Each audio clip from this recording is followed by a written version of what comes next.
ఇప్పుడు 2 table spoon కారం వేయండి. ఇప్పుడు చూడండి ఆయిల్ అంతా పైకి తేలాక ఇందులో చేప ముక్కలు అవి వేసేసుకోండి.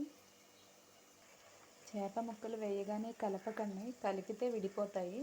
సో కాసేపు అలా ఆయిల్ అంతా చేప ముక్కల్లోకి పట్టాక అప్పుడు వాటిని మళ్ళీ గరిటెతో తిరగవేయాలి. మూత పెట్టేయండి. ఒక 5 మినిట్స్ తర్వాత మళ్ళీ మూత తీసి చూడాలి. ఈలోపు చింతపండు పులుసుని తీసేసి ఇది తుక్కంతా తీసేయాలి. చింతపండు తుక్కంతా తీసేసి ఓన్లీ జ్యూస్ టైప్లో ఉన్నదాన్ని ఉంచాలి.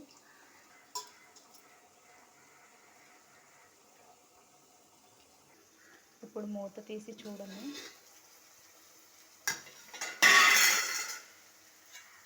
ఒక్కొక్క ముక్కని స్లోగా బ్యాక్ తీసేయండి.